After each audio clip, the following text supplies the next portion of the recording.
we've got, it looks like about 9 or 10 people in the audience, and I'm not sure who's who. Not everyone's showing up here. So anyway, how's everybody tonight? Good? Super. All right. All right. So it's 6:30, and I will start the Essex Junction Board of Trustees meeting for October 27th, 2020. And I'll bring the meeting to order. And first order of business is, Evan, do we have any agenda additions or changes for tonight? I'm not aware of any. Okay. So we don't need to amend the agenda. And I will then move on. And I want to just mention that I'm stepping in as chair of the board for tonight because Village President Andrew Brown can't be with us and sends his regrets. And so we'll proceed to the first order of business, which is public to be heard. And this is a time when members of the public are welcome to make comments or ask questions about items that are not on the agenda tonight. But since pretty much the only thing that's on the agenda tonight is merger, I think we'll be loose and lax. And if anyone wants to talk about merger right now or has a question or statement about it, I think it'd be fine. I don't know who is out there in the public. I think people are still joining, but anyone out there who has a question about anything, merger or anything else, you're welcome to raise your hand and I will recognize you. And I see a hand up. Wait a second. Amber, do you have your hand up? I do, George. Okay. So I was just going to say, before we move into that, did you want a motion to approve the agenda as presented? I don't think if we don't amend it, I don't think we need to. Okay. Yeah, Okay. I think if it isn't amended or had anything changed to it, then it's just the same agenda as warned. Okay. Yep. So any members of the public, any questions, comments, thoughts, anything? And seeing, I'll wait a minute. And Irene is here. We'll admit her.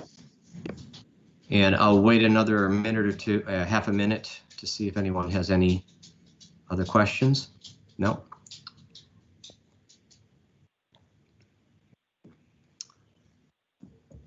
Mr. Chair, Okay. you may want to offer the same later on after. Yeah, we'll do that later on.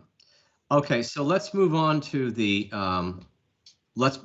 next order of business, which is to discuss the outreach for the merger plan and the merger vote. And Evan, did you want to just quickly review what we've done? Is that what the plan was? And then I think we can kind of discuss what we're doing going forward. Do you want to do that or just sort of review that? I didn't know what you had in mind. As I could certainly do a quick take Yep. on the memo. Yep. Obviously, for this board, you know what you've been doing for the last 7+ years, working with the town select board on working together. Right. You guys worked on shared services. Right. You have had joint meetings. You have joint planning sessions about the future. This has been going on. You have worked on aligning and consolidating departments. Right. And sharing of tax revenues. Right. You brought on me 2.5 years ago and gave me the title of Unified Manager. And so that has culminated over the last 2+ years in deciding on whether you wanted to merge the two communities. You created a government subcommittee on governance and operations, and you guys both agreed to do a plan of merger, Right. Which is a requirement by the state for merger. And basically that plan is exactly that, a plan of how this new government, should the citizens vote for it, what's in it, what are the rights, what are the things you will follow, what's your name, where's your seat of government, and because the village and the town separately would be top 10 in size in the state alone, but together you make the second largest municipality in the state. Right. There were a lot of issues surrounding how to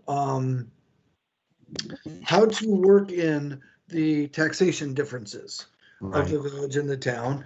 And so within that plan is a 12-year transition of the taxes between the town and the village, as well as some other things that I will let you call out.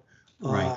But that's the culmination of, and George, you were here for all of it, 7+ years of these boards working together.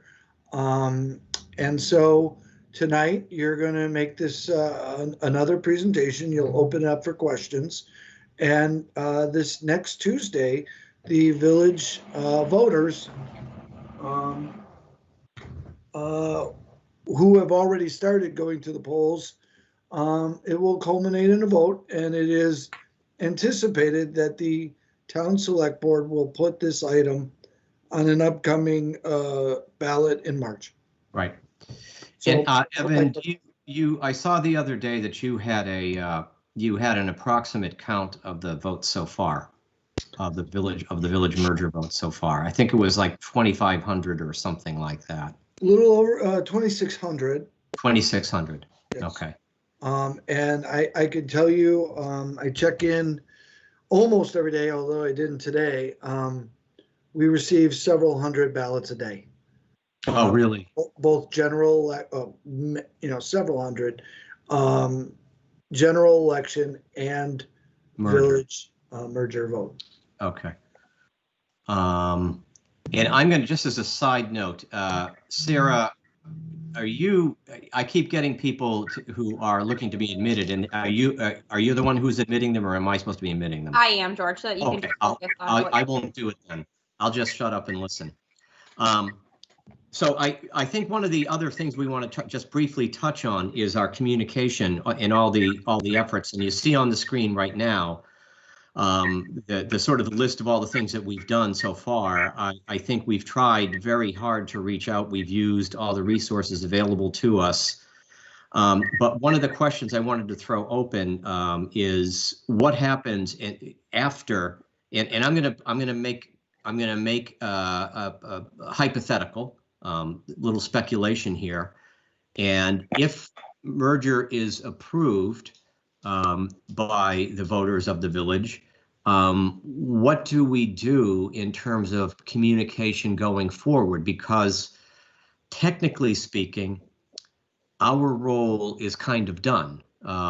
We approved a plan of merger with the town. We warned it appropriately. We put it out there and we voted on it.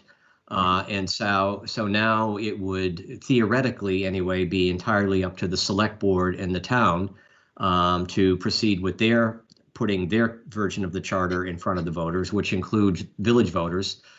But I just like to get a little bit of the discussion from the three of you, your thoughts about supporting. Let's presume that if the vote is positive, then presumably, since we've promoted this and we put it forward and we worked with the select board on the merger charter, would we want to also promote and publicize and publicly support the select board's merger initiative? For example, right on the village website now, we have a video that talks about how we got here and why we're supporting the merger charter. Would we leave that video up, for example? It only talks about the village version, but it really kind of gets into some of the history and the logic of merger. So any thoughts about that?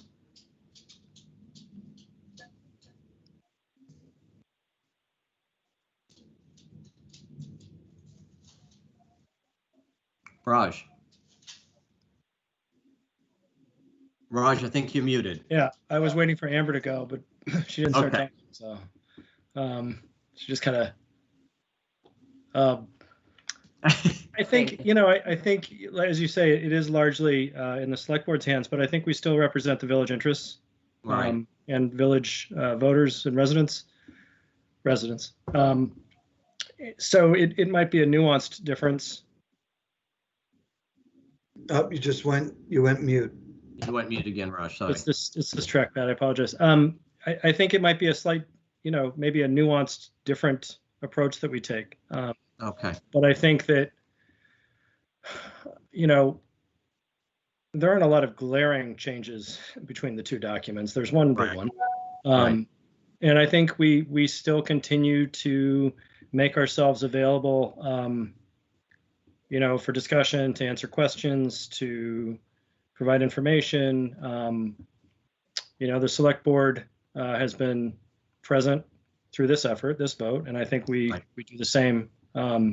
There's no reason to not bring up the differences, and we just explain how we believe that'll be handled.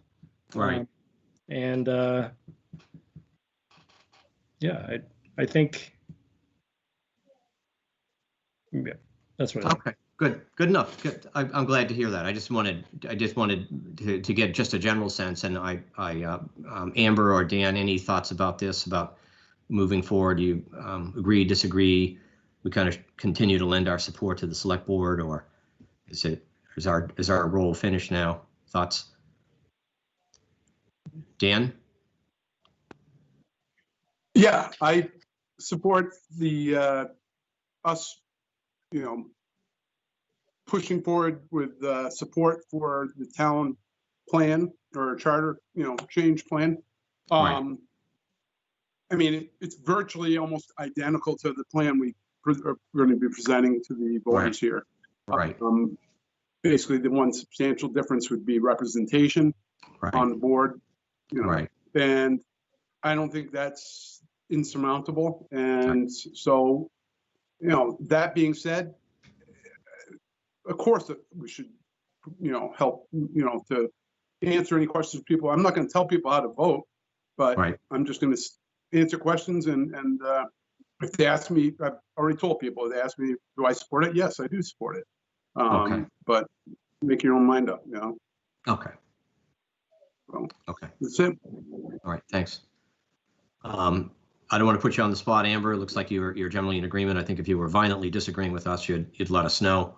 Yeah, no, I agree, George. I think it's going to be important to, as Raj said, point out the differences, and maybe, I guess, clarify to town residents, like or to village residents, like, why are we voting on this again? Right. And just basically education. Right. Why are we voting on this again? I thought we just voted on this. I'm just saying the perception might be we just voted on this. Right. What happens in the event that the town collectively approves the charter that is proposed in March versus our proposed charter. So again, I'm just agreeing with Raj, but education's important. So I agree that we should continue to support the select board. Okay. All right. Good. Thanks. Thank you. Thank you, folks. Appreciate that. So we'll probably be thinking of ways we can do that moving forward. Obviously, some of the stuff was going to have to change, but probably talk about how we want to approach doing that. Good. I think any additional changes in our communication between now and early next week, I don't think we're anticipating anything. I think it's just stay the course. I think we've done as much outreach as we can. I know I've seen, I wouldn't say it's a flood, but I've seen a sort of a steady stream of questions coming to my email box, asking me questions or making statements about merger. I don't know about the rest of you. I think my experience is probably like yours. I think there've been back and forth on Facebook pages and in front porch forums. So I don't anticipate over the next week that we're going to do anything differently. We're not going to provide any more funds or do any more specific outreach. We just sort of stay the course and see what happens. Is that everyone's understanding? I'm going to assume it is, unless anyone has a different thought about some last minute effort that anyone wants to make. Good. Okay. So I'll bring this section of the agenda to a close, and now let's begin the public hearing on the merger and the upcoming on the merger charter and the charter vote. And Sarah, if you maybe, I'm kind of thinking maybe it might be helpful if you could put those slides. Oh, wait a second.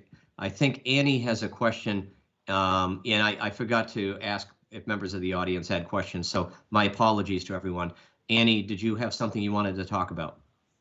Yeah, is it appropriate to have a public to be heard about? Yeah, go ahead. Sure. I'd like to thank the trustees. I think I've also received a lot of questions from our community about the vote, and I think we've done a great job of giving out. You've done a great job. Sorry, I didn't mean to say we. I'm not a trustee. That's okay. You've done a great job of giving out information, and I've directed people to the website, and I think everything's been really clear. There's been some shared information that's confusing, Right. but it seems to me that that information is not being. It doesn't seem to be as true as it purports to be, and I think that there's a solid feeling in the village amongst the voters that they know where to find their facts, and the website has been a great direction, and that the graphic that goes with it when you link it has been very helpful. So thank you all so much for your really strong efforts, and I feel confident that our community is well informed. Thank you so much. All right. Thank you, Annie. Appreciate that. Any other members of the audience have a question or comment at this time? We're all good? Okay, so I will. Let's proceed to the public hearing on merger. We'll open it, and these are just places where anyone who wants to can get information. Really, the repository of all things is the essexjunction.org website.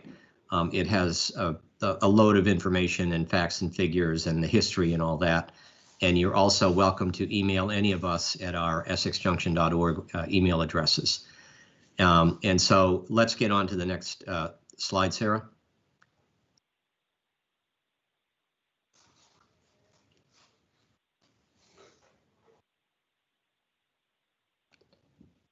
Sarah, can you, there we go. And I think I won't dwell too much on this. Evan gave a preview of this, and it just sort of shows the collaboration over the last 7 or 8 years between the two boards and how we got to this point. We began working 2 years ago on the governance subcommittee. That at that time it was, boy, just in 2 years, the history, but it was Max Levy and Irene Renner from the select board and Elaine Haney and me from the trustees. We got the ball rolling, started working on the merger charter. One of the things I think I wanted to mention that I kind of left out last time is that when we started working on this, the two boards, not just the governance subcommittee, but the two boards had come to a kind of a tentative agreement on the general outlines of what we were going to do. And one of those things was that we were going to create a new town charter. We were not going to dissolve the village charter and radically amend the existing town charter. We were going to create a new community charter. It would still be the Town of Essex charter, but it was going to be a new one. And the other thing I think we wanted to do, we generally agreed on, is we didn't want to see anyone's services cut back. We weren't going to be looking to make drastic cuts or shutting down someone's department or something like that. The goal was to try to be as seamless and smooth as possible, transitioning from two separate governments to a single unified government. So with that in mind, that was sort of the broad outline of what we were trying to achieve. And I would only make the other comment that we hired an attorney, Dan Richardson, to work with us. And it stuck out in my mind that one of the reasons we hired Dan was that we said if merger was successful and we brought our 2 charters to the Government Operations Committee, we wanted to present them with charters that were not going to confront them or pose a lot of problems. We wanted someone who could advise us on the kinds of things that the Government Operations Committee likes to see. What is their history? What are their principles and preferences? And we wanted that information to inform our charter proposal. And this, I think, kind of goes to the issue of representation, which is one of the reasons in the back of my mind anyway, that we wanted to not have an even numbered board in our charter. It's nothing necessarily wrong with it, but we also understood that this was not something that the Government Operations Committee was going to be happy about. So I think, in my mind anyway, that kind of informed my thinking on the representative board that we put into the village version of the charter. So let's look at the next slide, please, Sarah. And this just reviews what I said, that where we began and how we got here. So let's skip over to the next slide, Sarah.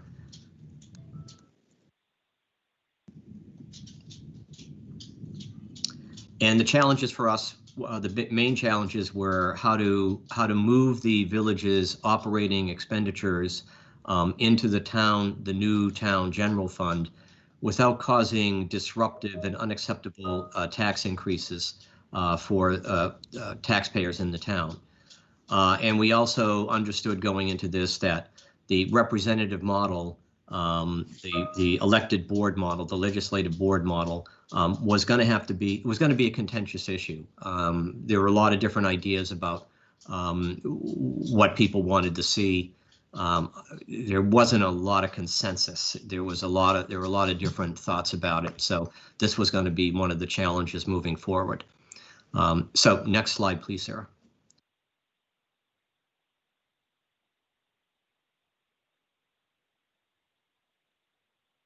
Sarah. I'm on there, George. I'm not sure which end the delay is, but I'm Okay. right. Yeah. Maybe it's just going system wide and it's just a few seconds lag. Sorry about that. So first, this sort of gets into a little bit of the taxing situation. This is from the village perspective. So right now, the average village residential taxpayer pays an additional $925 in municipal property taxes than the average town taxpayer. And the main reason for this is that the town can tax everybody within the borders of Essex, but the village government, we can only tax people who are within the borders of the incorporated village of Essex Junction. And had we just moved all of the village's expenditures into the town budget all at once, it would have increased town taxes by on the average town taxpayer by about $350, which we didn't think was reasonable. And I would also say a very good point that was raised multiple times is that you would be asking folks in the town to suddenly pay a big tax increase for services that they didn't vote for. So by reconciling and moving this in over 12 years, it sort of, in chemistry, we call it titration. You're doing something slowly, drip by drip, instead of all at once, and it makes the reaction go better.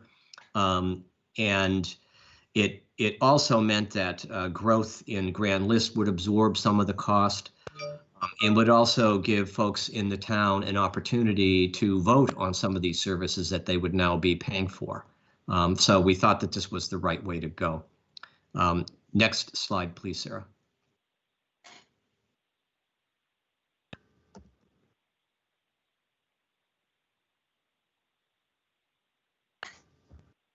And so and this gets a little confusing, and I am sorry. I know this is one of the reasons one of the areas we've had a lot of questions about transition periods. And this was sort of, a lot of this was sort of mandated by law, and some of it was mandated by what we wanted to do. It wasn't necessarily mandated by statute. So this is sort of what we wanted to do, which was we anticipated that there would be a new 7-member board, and it would balance the number of seats from people in the town, in the village, with 1 at-large seat from the entire community. We would, over the first 5 years after the charter is approved, we would gradually merge village and town departments and building codes and municipal plans and policies. So again, it's titration. It's doing things slowly instead of crashing and doing everything all at once. And then one of the things that a lot of people insisted on was that we would try to, right off the bat, appoint a special commission to study the composition of our voting wards. The initial voting wards are going to be basically the town outside the village and the village. Those will be the 2 wards that we have at first, but do we want to change those boundaries? And then the other transition is the longer transition. This is the financial transition. The village pays off its residual debt, and this was one of the reasons we chose 12 years, is because the village has a bonded debt, and by state statute, not statute, but by I think by precedent, debt stays with the community that incurred the debt. And since it was only the village that voted for this bond, it would stay just with the village taxpayers, and that bond will be paid off in 12 years. We anticipate. Well, we know that, but we're anticipating from the beginning of the charter, the merger, if it's approved. And also during that 12 years, the village operating costs will be moved into the town general fund. And as I said, the 12-year phase-in allows grand list growth to absorb some of the tax increases. So we'll go to the next slide and gets a little bit further into the detail here.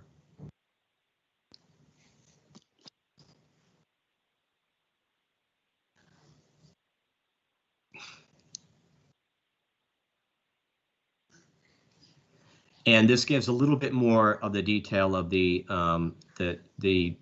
financial, the 12-year financial districts. So as I said, the village is designated as a debt assessment district to pay off the village's residual debt. The village is designated as a tax reconciliation district. So the village expenses are moved gradually into the town general fund over that 12-year period.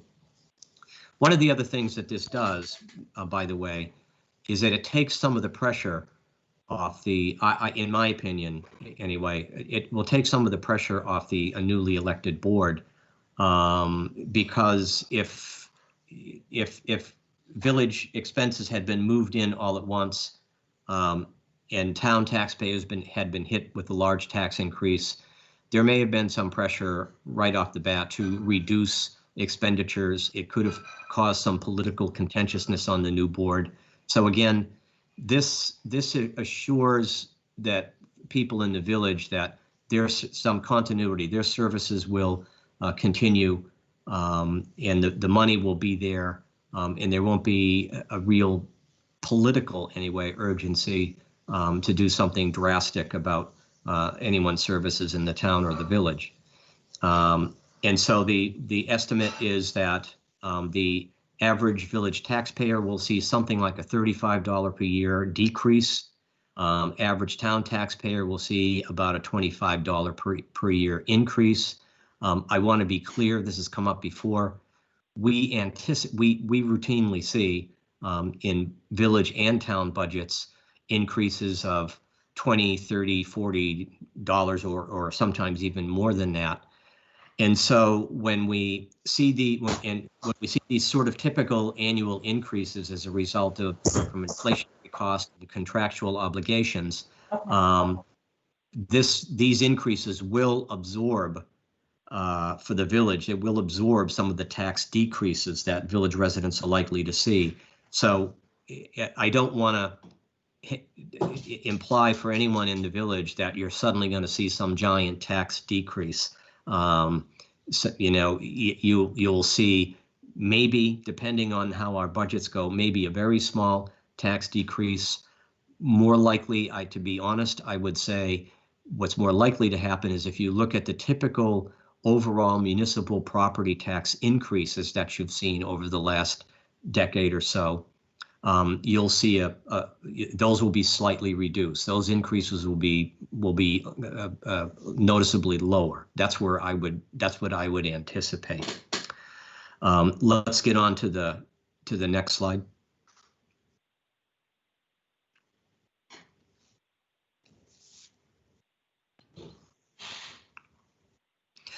Two of the other things that we've done is to have some special districts in the village, designate the village as a special district for several other purposes. One is the village will be considered a sidewalk district. This will, so that the village will can continue to pay some of the money that they're currently paying to in property taxes to maintain village sidewalks more aggressively than they're maintained in the town. It's sort of a public safety issue. We have very busy streets. We have a lot of kids that walk to school. We need to aggressively clear our sidewalks in the winter. And this is expensive. The town certainly clears their sidewalks, and it's something that they do. I don't mean to imply that they don't, but we have a much higher tempo of sidewalk clearance. And since this is a distinction between the village and the town, and it was also another way of lessening the tax impact on town taxpayers. So for the next 12 years, the village would be considered a sidewalk district.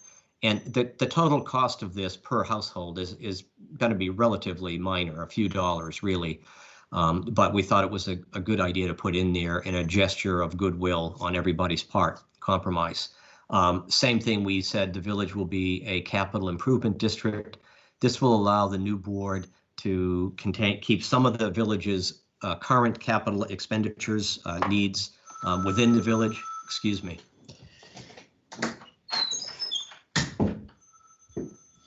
And it will give them an opportunity to lower and mitigate some of the costs of the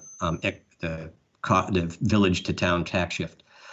And then we also said that the village center Five Corners area will be designated as a downtown improvement district. And this hopefully will help with our ongoing improvement efforts if we want to eventually have a special economic development tax.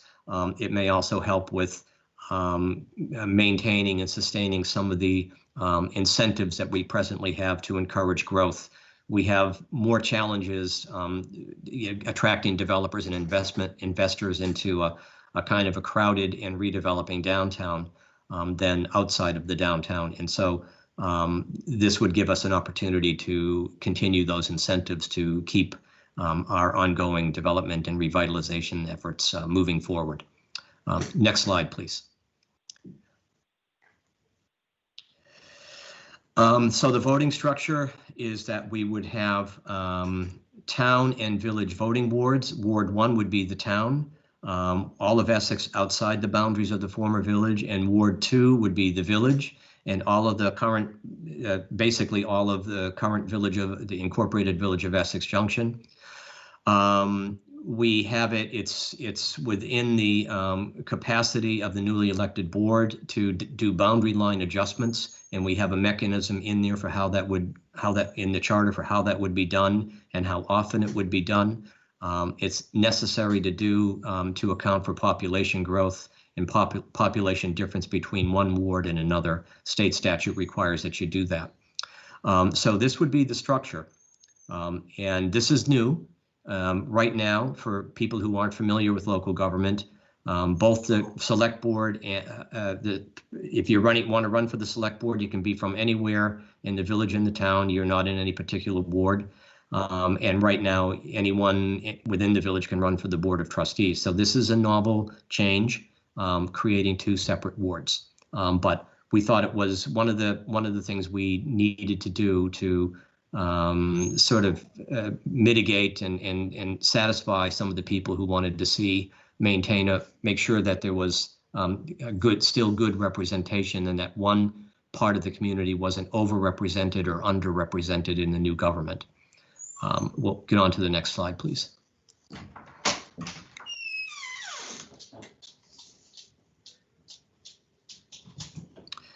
And so this is the major point that's probably going to be the major point of difference between our charter and the town's charter.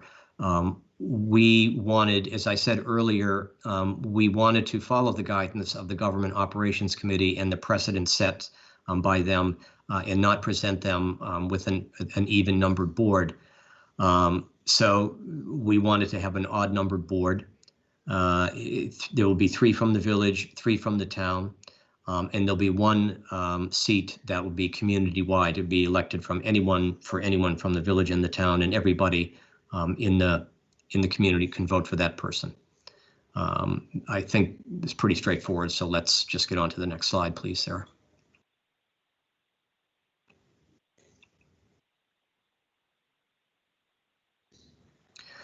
Some of the other features in the merger plan, the charter, and I think these are shared by both communities. I mean, by the town and the village charter. There will be Australian ballot voting from now on. We won't be voting on budgets by voice vote on the floor at the high school. We will still have annual meetings where we present the budgets, but the voting for the budgets will be on Australian paper ballots. And it would be, as I said, there would just be 1 annual meeting in March, and it would be informational only. It won't be a time where you vote for or amend the budget.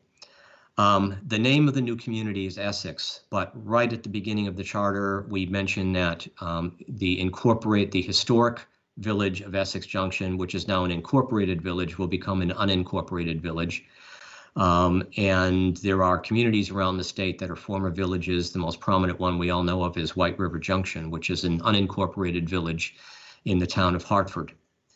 One of the other issues we wanted to address is that water and sewer rates in the town and the village are not paid, water and sewer costs are not paid by property taxes. And right now we have 2 really independent and separate systems, water and sewer systems in the town and the village. And they have different costs associated with them.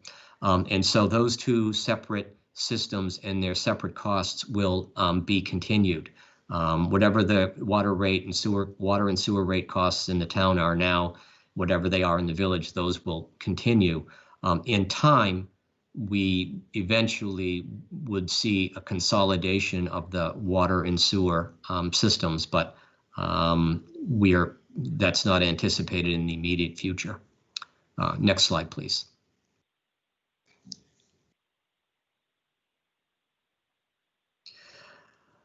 And so the question has come up, what would happen if the merger vote next week turns out to be no? And that's a very good question.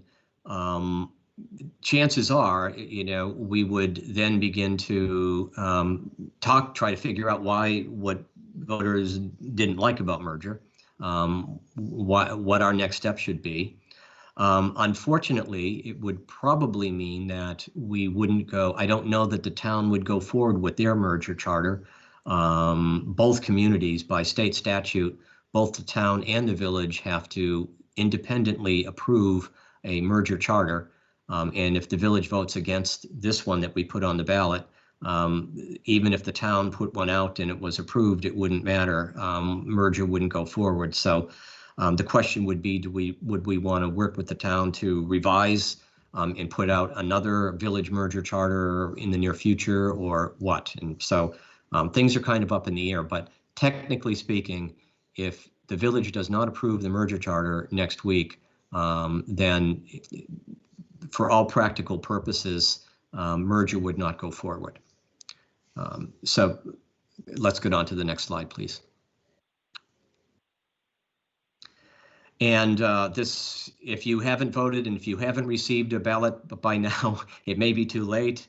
There may still be time, and after I'm done, Evan or Sarah can address this, but I think if you haven't gotten a ballot by now, you're probably not going to get one for some reason, but you can probably go to the clerk's office and get one, and Evan can address this later.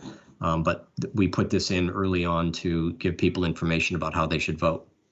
And I think that's the end of the slideshow.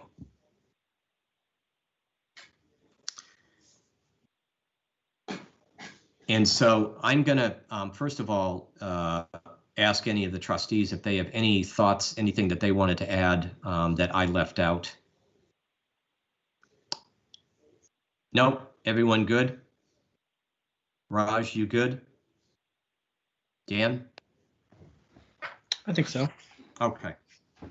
And Evan, Sarah, I'm gonna just say, I don't think, are ballots still available? I mean, what would happen? Could you still show up at the high school and say, I didn't receive a ballot and I want to vote? Can you? So here's how it works. If All right. you have not received a ballot, you should contact the town clerk at 81 Main Street. The number is available on the website. I didn't have it memorized. You can do that. The town 81 Main is by appointment only, but you can ring the doorbell where someone is in the building between 7:30 and 4:30 every day. You can email the town clerk from the website as well. Last, if you did receive a ballot and want to vote, you can vote up till the day before Election Day in the drop box that's right outside the door. If you, let's say, procrastinate all the way through to voting day, and you still have your ballot, you can bring your ballot to the proper polling place. You'll check in and you can submit your ballot there. If you go to the polling place and you want to vote, you can go right in, and they will have you fill out an affidavit that you did not vote twice. Okay. Thank you very much, Evan. Appreciate that. And with that, I will open it to public questions, comments, thoughts, anyone. Now is the time, and I will try to keep track of hands if I see any at all. And Annie, I see your hand is up, but I don't know if this is a leftover or a new hand. That has been up there since before. I'm so embarrassed and sorry. Okay, that's okay. And George, if people want to get your attention, they can also use the chat, right, to try to get your attention to be called. I'm trying to look at that, but we are not using the chat for conversations. Right. And it does not get into the minutes. Right. So I don't know, going forward, there are a lot of folks out here, but I'm hoping I've answered everyone's questions. All good. Dan, you just went sideways on your camera. Dan just went sideways. And you're muted. And I've done this. I think I've given this merger talk so many times. And I'll just sort of, I don't know if I've left things out or if I haven't quite prioritized things the way other people would have them.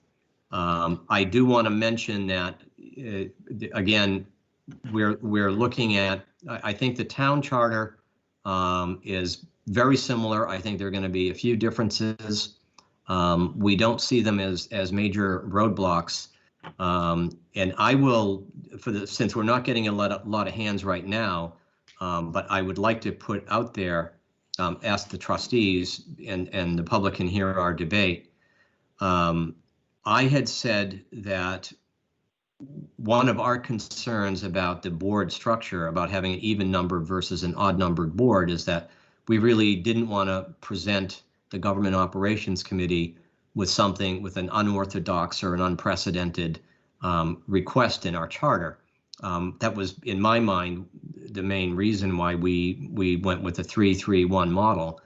But ultimately, I'll go on record as saying, if the town has a 3-3 model and that's the main point, the sticking point of merger between the two communities, I wouldn't have a problem going with the 3-3 model. I think we'd be setting ourselves up for some significant problems potentially if there's an important decision that needs to be made and you have a split board and no way of breaking the tie, which I think is exactly what the GovOps committee is concerned about. But as far as I'm concerned, it's not a major deal breaker in my mind either way for merger. And I just wanted to get, I'm going to put everybody on the spot, and maybe, and I apologize, maybe you not, the rest of you aren't prepared to talk about this. So that's fine, but I want to just sort of throw it out there because I think there's some belief that for some reason the village has we have some deep-seated underlying desire to hold on to the 7-member board and have an at-large seat, and there really isn't any. It's pretty straightforward why we prefer to have an odd number board. Any trustees' thoughts about that?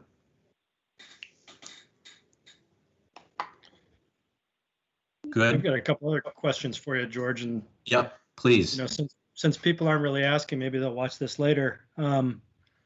You know, some of the questions that have come to me, you know, what I mean, maybe we can do this Q&A style. Right. What happens to our assets, the village owned assets? Right, that's a good point. So, yeah. You know, we don't lose them. We keep them. We take them with us. They become assets of the whole community, Right. just like we share assets right now with as town residents. Right. So there's I think a lot being made of, you know, losing value or losing our control of the things that we as a village own, and we don't lose anything. We keep them and bring them with us to the new community. Right. Right. You know, taxes are predicted to go down for village residents slowly, but there is tax reduction there, at least as we've laid out in the proposed charter. You know, some of the stuff that's going around. I'm trying to kind of remember some of the questions I've gotten over time, and Right. since nobody's Right. asking anything. Right. Yeah, and I think it's a good point, and I've heard the same comment. What about all our assets? And it's a good point, and I can understand it. I think particularly from some of the older residents, you know, the ideas that we've had to pay for all these streets, all these sidewalks, all this utility infrastructure, all of this stuff ourselves, and you know, we're bringing this to the merger like a marriage. It's our, you know, in the town's assets. Well, we help pay for those too.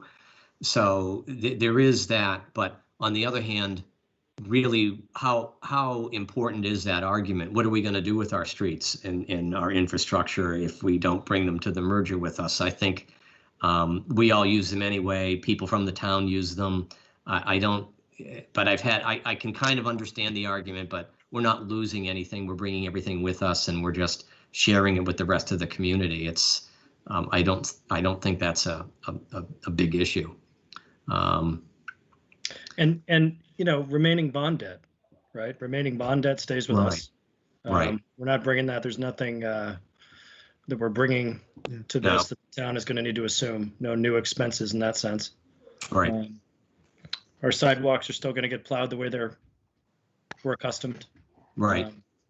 Right. And I mean, I think that just reflecting back on previous merger, you know, the one that was in front of the vote, the one that was approved and then disapproved back in 2007, you know, I really think that this is a major step. I think we've done I hate to say it, I'm going to put it down, but I think we kind of learned from our mistakes in the past. And I think the biggest challenge in my mind, if merger is approved and we have this new board, whether it's a 3-3 board or a 3-3-1 board, what's going to make or break the success of the merger is steady as she goes in giving ourselves that 5-year period to slowly integrate things and not confronting the new board with a lot of challenges, you know, that could split the board down village town lines. So I think it's going to be incumbent on whoever is on that new board to, and staff, the board members, particularly the chair and staff, to resist the temptation to do a lot of radical things, and just kind of say that the top priority for the new community is stabilizing the new government and letting everybody get used to this new situation where we're now running and controlling, a whole different arrangement of departments and services. And I don't see anyone raising any hands or questions, so that says me we've just done an amazing, stellar job at communicating this stuff, that absolutely no one has any. Evan has a question. Evan, go ahead. It's actually, thank you. It's not a question.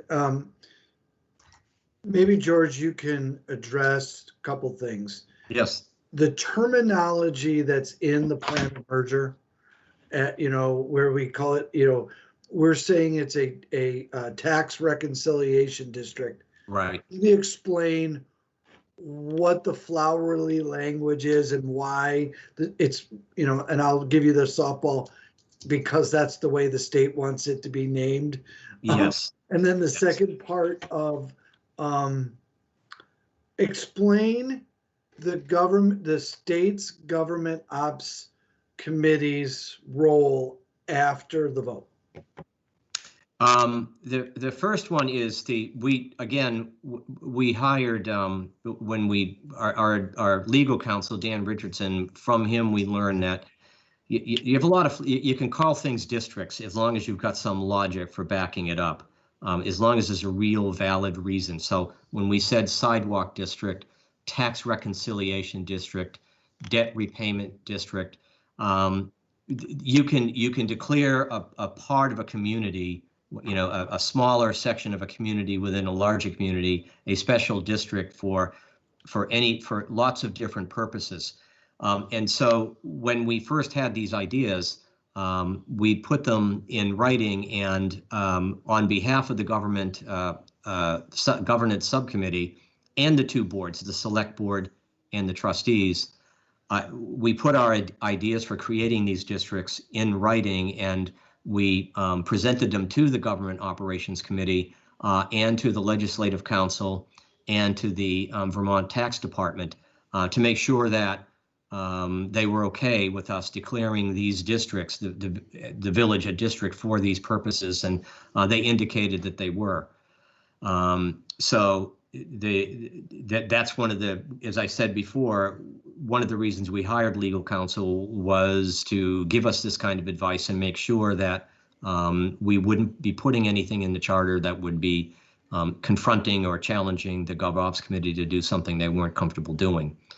The other question that Evan asked is what happens next, and what happens next is that if the town, presumably the town, if the village merger passes and the town puts its merger charter on a ballot, and that's approved, then the two approved plans of merger, which are the charters, go down to the Vermont House Government Operations Committee.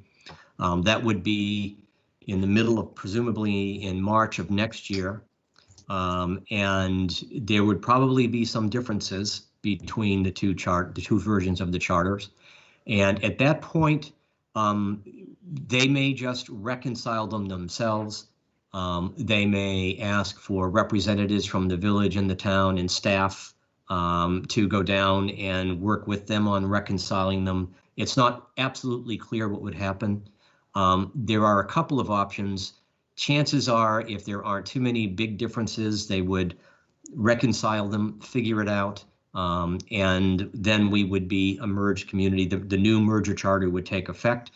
There is a possibility, if there are differences that they see are too big and they don't want to reconcile them, they could send the two charters back and we would have to redo them, most likely vote on one or both of them again.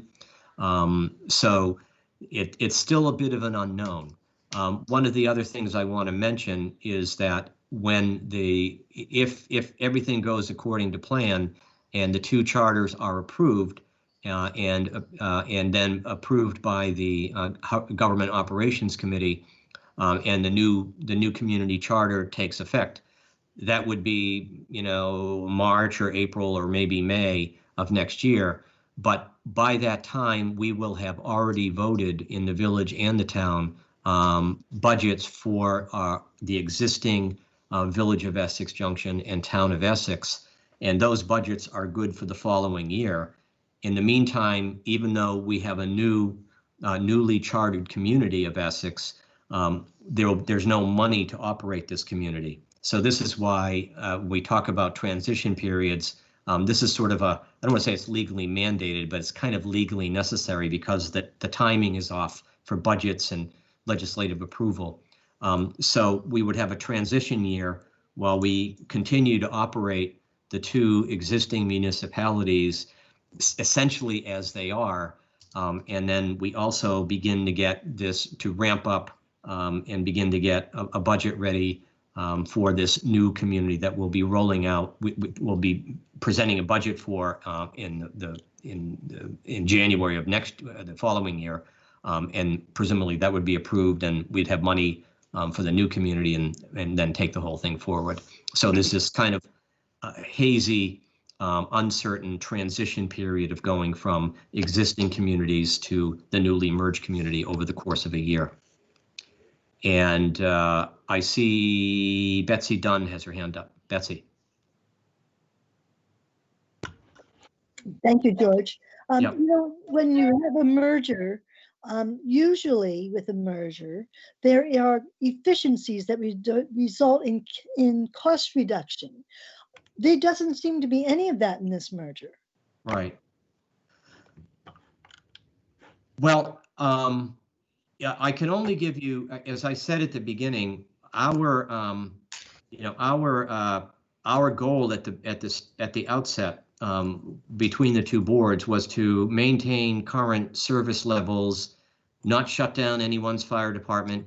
I think if you look, I'm just giving you my opinion, and I'll certainly invite the other trustees and Evan to chime in. In my mind, the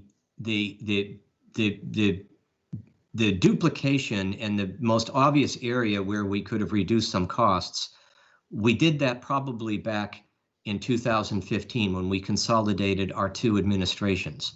We had two managers, two finance departments, two clerks, and so forth, and all the associated staff that went with those two operations. And so as we consolidated the administrations, I think we really eliminated, or we got to most of the duplication and cost reduction that was, clearly available. But, if you look at things like roads, well, the total number of roads in the village and the town doesn't change when you merge. So that's not going to change. We obviously clearly need to have two fire departments, and so the village and the town fire department just have to stay online. It wouldn't make sense to shut down the town fire department and expect the village fire department to now operate for the whole community, or vice versa. Recreation departments will be consolidated, and there may be some cost savings there. Community development operations will be consolidated. They're both busy departments. I would assume that their workload will continue, but you'll have some reorganization there. But really, in my mind, that most of the town's services are set up to serve the town outside the village, and the village's services are obviously set up to serve within the village. And the need for those services doesn't disappear with merger. Do you see what I'm saying, Betsy? I don't know if that makes sense. So I really do, not a but lot of you opportunity need two to talk chiefs here. of the fire department. I'm sorry? But it doesn't seem like you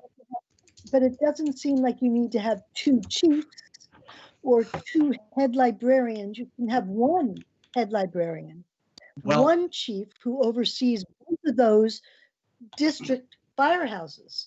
right. Hey, George?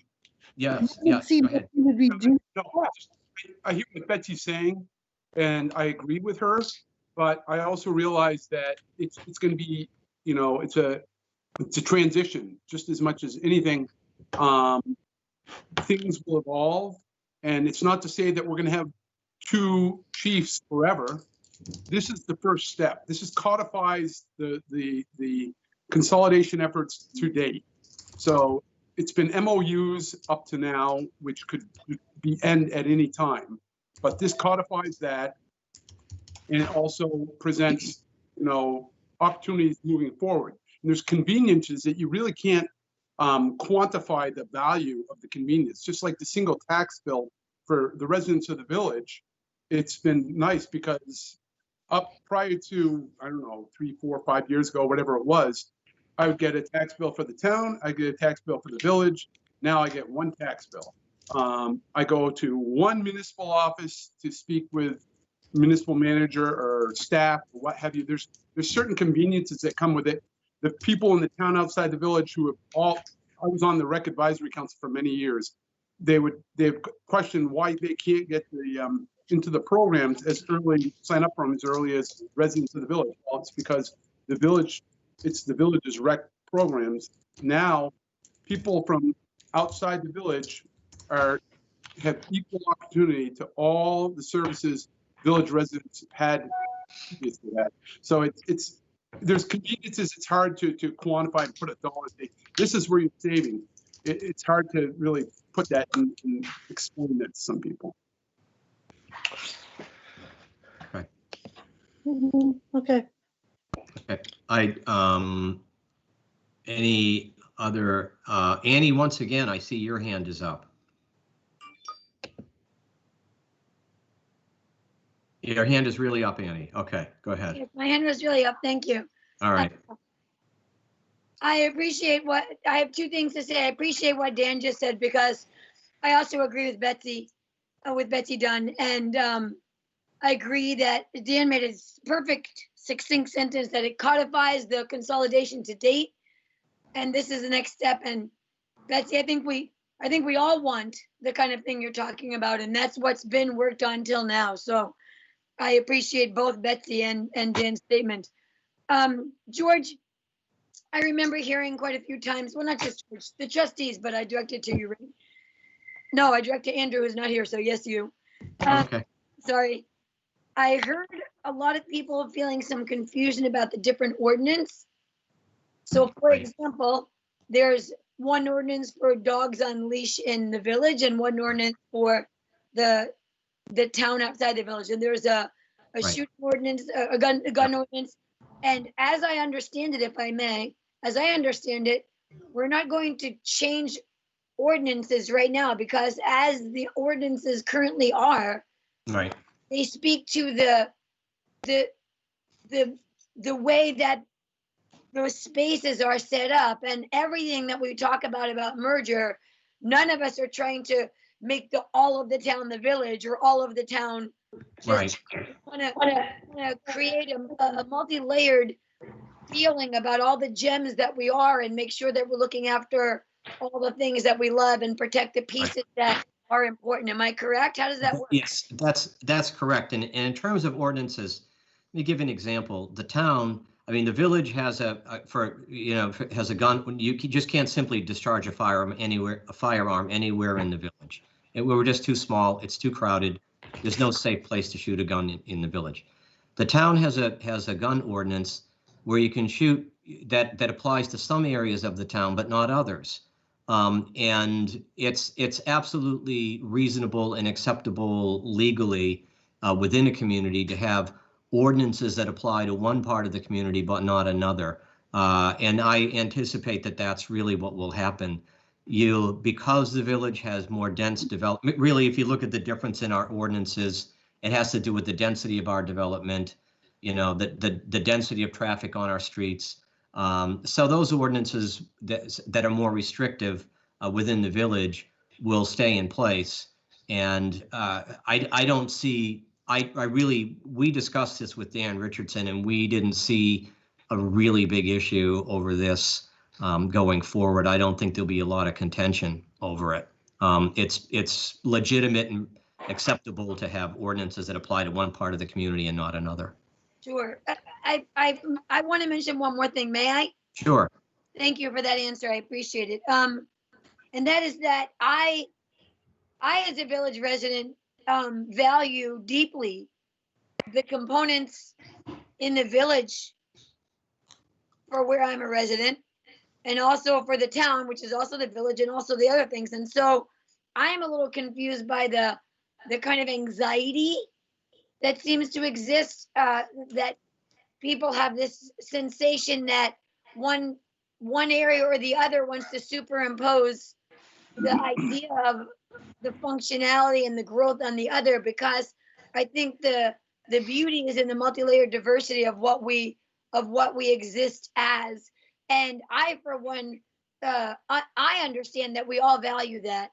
And I Right. believe confidently, with 100% confidence, that we can all sit down together and determine those values and hear one another. And I really appreciate that. That's what I've seen Yep.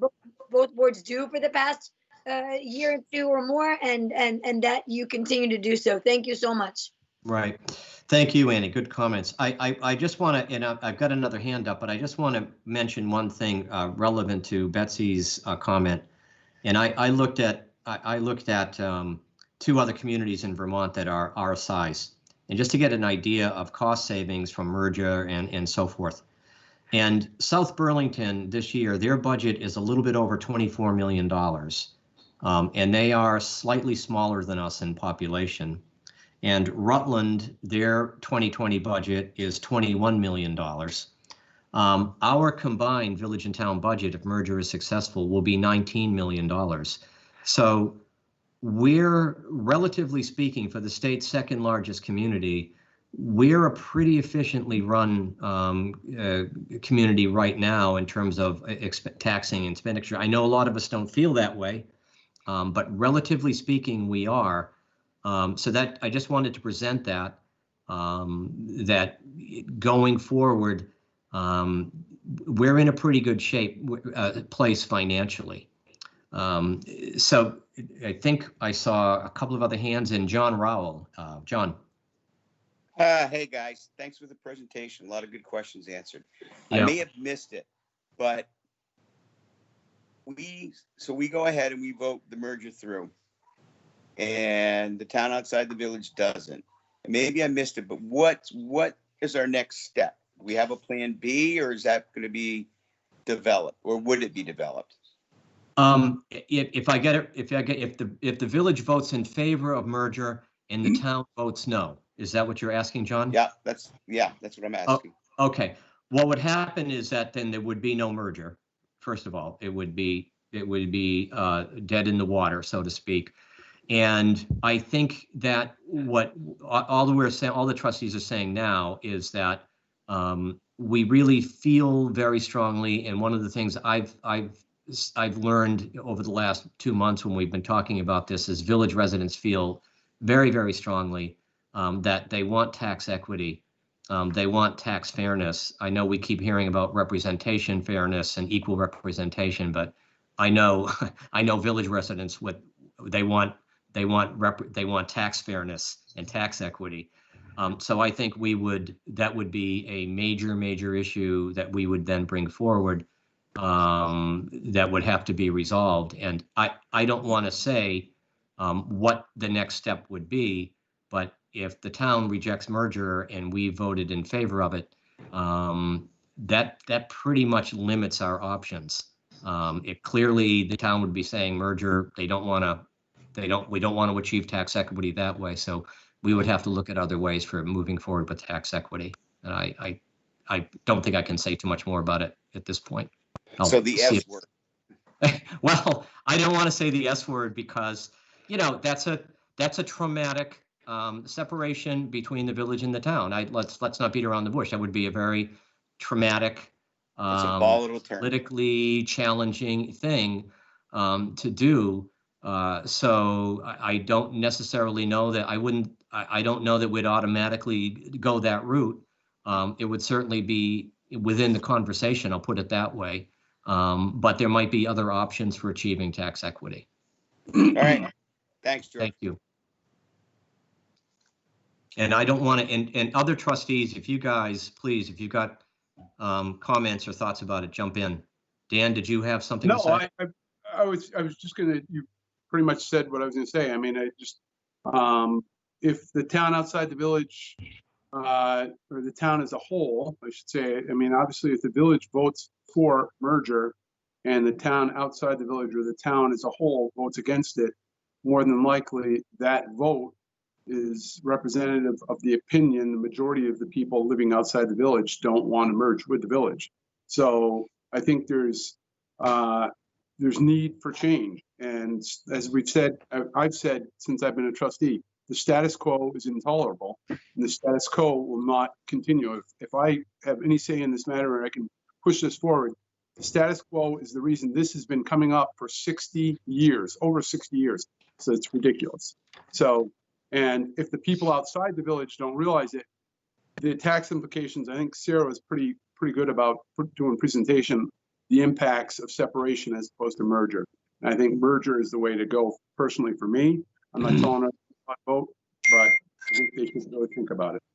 Okay, thank you. Yeah, Dan, I agree with you. I think a lot of people, from the feedback I'm getting from my friends and other people in the villages is that, you know what? Let's give them one more chance to figure this out. Okay. And let's vote it in and give them one more chance to step up and say, okay, you know what? It's time to pull this off. And the other aspect, George, and everyone, is that the legislature, when this came up before, said they didn't want to, try and deal with this issue. They pushed it back on us. We can show good faith effort to move this forward, to work with the town outside the village. When you're working with another party that is not accepting what you want to do, there's got to be another way to go around it. And I mean, you can only go so many times before you say give up and say that's it, no more. Good point. George, can I jump in here for a second? Yes, please, Raj, go ahead. Hey, John, one other thing to keep in mind, so we'll do this vote. We're doing it right now. So, hopefully this passes in the village. In March, if the select board, and hopefully when the select board puts their proposed charter on the ballot, we village residents will be right back in there. A good turnout this time, paying attention and a good turnout for that vote. We're town residents too. We're going to be voting for that. So if we get a good turnout for that, and we have good conversations, we don't tend to hear from people. I mean, I've been hearing from people more and more in the town outside the village that really just want to do this for a number of different reasons. And, for whatever reason, it's just the way life is. You don't tend to hear from those folks as loudly as you hear from people that really have a problem with it. A valid problem, whatever. But if you have a negative reaction to something, you're usually louder about it.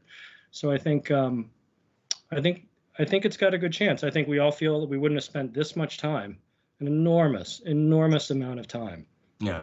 Almost fully volunteer. Let's face it, to do this if we didn't think it was the right way. And so to consider what might happen if it doesn't work is really just kind of it's pretty depressing. Because an awful lot, for years and years and years, a lot of people have put a lot of time and effort into trying to find the best way forward. And so, we'll see what happens, but I'd hate to go down that S-word conversation before we know what's going on. And I don't think we should count out our neighbors in the town outside the village yet. I think they really want to see a better vision for Essex long term.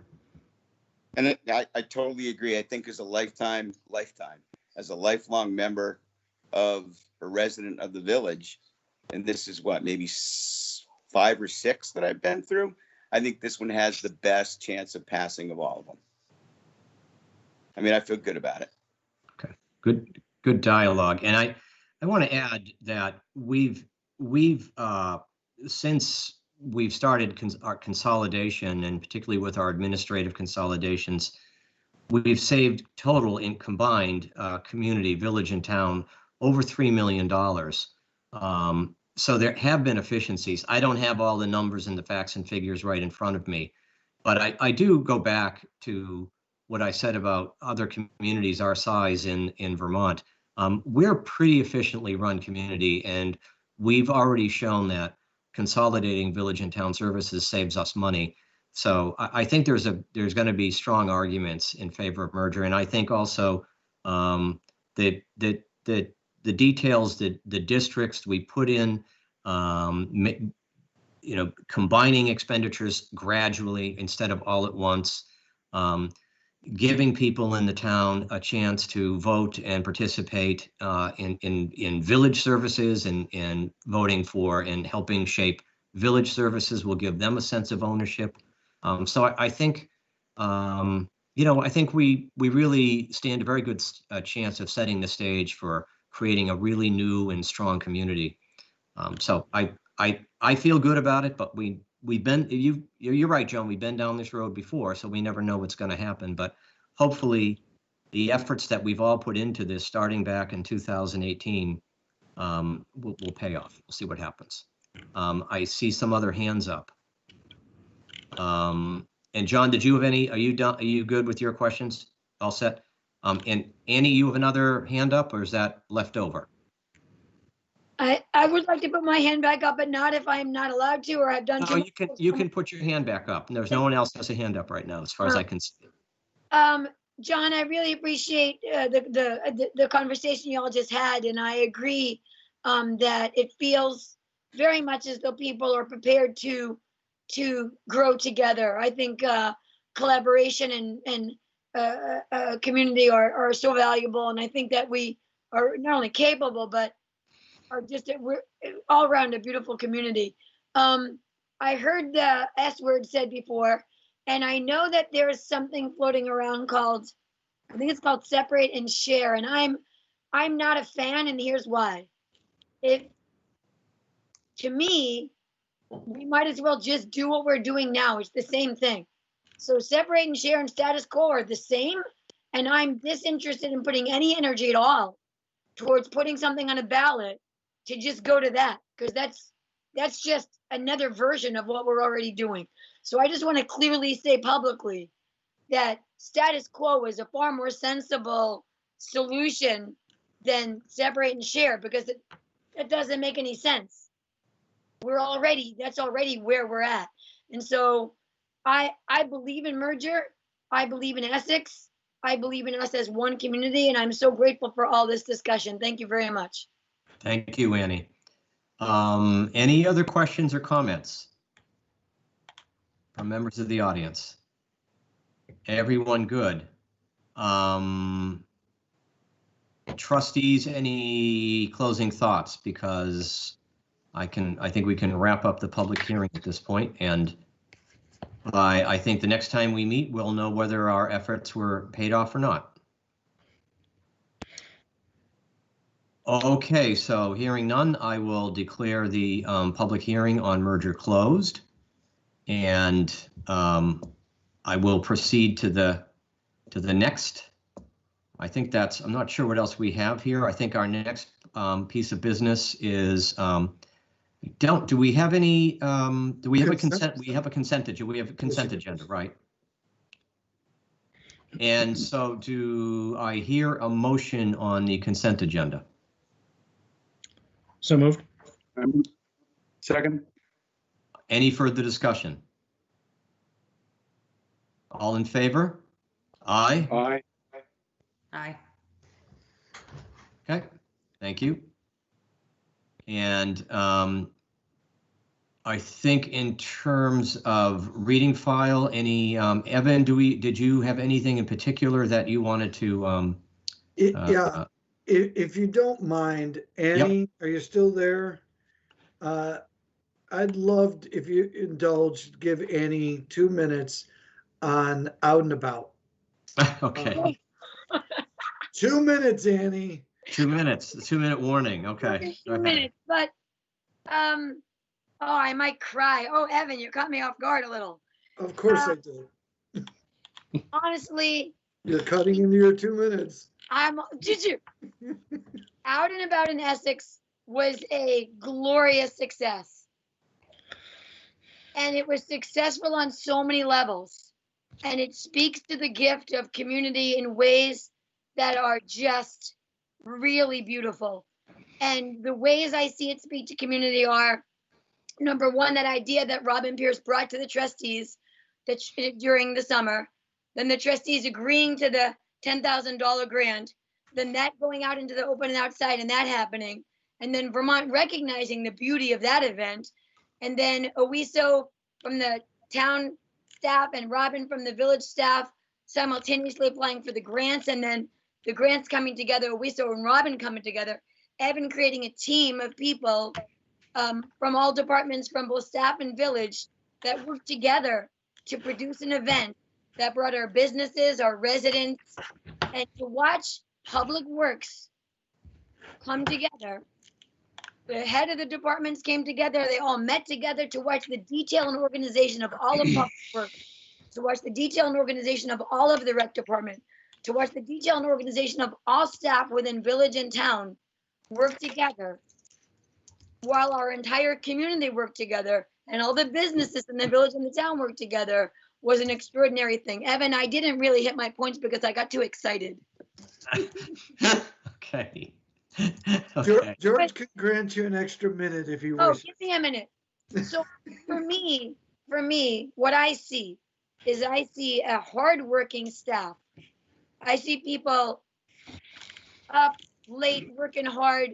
Well, not up late, but like, like going down, making deadlines, getting work done, behaving so professionally in our town and village offices. I got like a bird's eye view of how hard every staff member is willing to work and the kind of collaborative effort that two departments can make. To watch the rec department collaborate and succeed, to watch the public works department collaborate and succeed, departments, to watch the staff, the community development directors collaborate and succeed.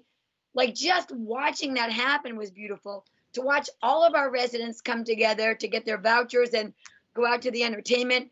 Many of our musicians are Essex residents, and to watch that collaborative effort was beautiful. Many of our Essex business owners are also Essex residents, and watching that collaboration was beautiful. And just the threads of the layers of community to me of so much beauty that was a pleasure. Thank you so much. Sure. Thank you, Annie. That was good. That was great. Thank you. Appreciate it. I did tell Robin that we probably should have licensed the idea.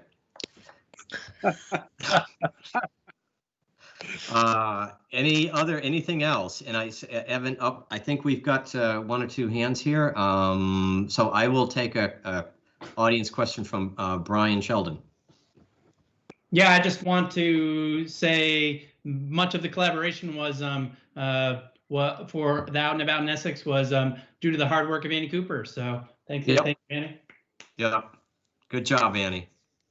While I appreciate and value that, that's just because I'm so obvious. You know what I mean? Really, the work and effort was really nothing to do with me. I just got lucky to be on the ride. So I appreciate that, Brian. But we really are so fortunate with our staff, and I just feel lucky to have been part of it. Thank you. Thank you for indulging me, George. Sure, no problem. Glad to do it. Good job, Evan. Good and good on you too. You were kind of the mastermind pulling it all together. Do I have any other questions, comments from anybody, trustees, members of the audience? Because we're going to wrap this up. Amber, you haven't been holding me to task, and so I thought we were going to go for 7:15, and you've let it drift. And I mean, hey, whoa. You can still bring it home, Amber, with a motion to adjourn. That's what I was gonna do, Evan. Motion to adjourn. All right. Raj seconds. Amber made the motion. Raj seconds. Any further discussion? I want to say thank you. We had lots of people show up tonight. Not too many questions. Hope you learned something, and stay tuned. We'll see what happens. But all in favor, our motion to adjourn. Say aye. Oh, wait. We've got, I'm sorry, folks. We've got, wait a second. I have a hand. Can we delay this? Can I, let me see. How do we reverse this? Because I've got hands up. My motion. Hands up. I'll second the withdrawal. Second the withdrawal. Okay. We'll vote to withdraw. All in favor? Aye. Okay, and so wait a second. Now, Mike Smith, I saw a hand up and now it's disappeared. Mike Sullivan. Mike Sullivan, I'm sorry. Mike, do you have a question or a comment? I do. Okay, sorry. And if you had your No, hand up, I'm I got sorry. in. I got in way too late. But thank you Okay. all. Thank you all for undoing the. I hope this is a bit of a laugh. But can we please dress up Sucker 5,000 with Christmas lights? Thank you. All right. I think we can do that. I think we'll do something. We'll certainly try to do something like that. Good, I good think idea. maybe Annie, we should put Annie and Robin on that. I don't know. All right. Yeah, Okay. yeah, I'm kidding. Okay. Also, So I will, and if anyone I want to miss anybody, is there anyone, because I see some residual hands up, and if you don't have a hand up, I'm trying to make sure I'm not missing anybody. Everyone good? Amber, sorry. Yo, shut up for a sec. What are you saying? Martin Johnson. George, talk Yes. to me. Yeah, Martin, what's up? I'm late. I'm sorry I'm late. I Okay, literally that's just okay. got back. What's on your mind? Well, where are you at? Where are you at? We're about to adjourn. Well, listen, Adjourn. But go ahead. I'm Oh, go ahead. about to burn on a fat split. But- like that? You're not coming into well, Martin. What's up? Do you have a question? Man, yeah, man. So today, sorry, I just needed a drink. Today I went to fucking HMV, and I got a CD, and then I went to the Nike outlet, and I got. Mr.